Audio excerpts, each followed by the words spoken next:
सम्पत्ति हाम्रै सक्यो यो त्यो डराउने पैसा जम्मै छापेर सबै संसारमा बनाइदिएको भए कस्तो हुन्थ्यो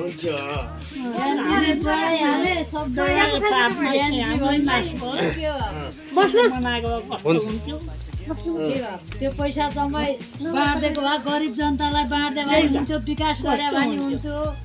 मान्छेलाई आफूले देखेपछि लोभ आफैले अहिले मैले पैसा पाएँ गोजीमा हाल्न आफैलाई लाग्यो त्यो कसैले दिन जस्तो आउँदैन भने त्यस्तैहरू सबै आफैले राख्ने काम गरेँ राखेँ अब सकेन नहटाएन ढडाइदिएँ नासै भयो अनि अब के गर्नु होइन त्यो डराउने पनि त सबै कुरो थाहा पाउने मान्छेले तपाईँ टोइलेट जान सक्नुहुन्छ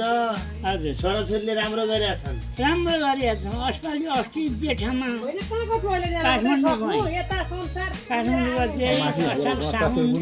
काठमाडौँमा बसेँ भलो लाग्ने बेला अनि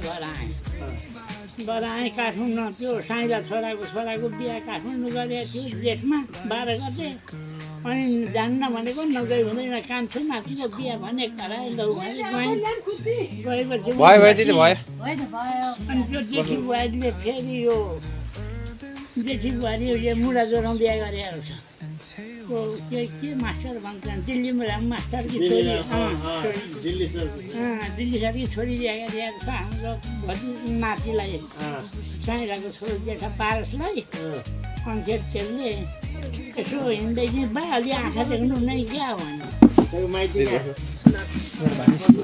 आँखा देख्नु नै क्या भन्नु अन्त म अलि आँखा देखिन् त बाबु अलि के अरे आँखाको भन्नु न भ्याउरे कि माथि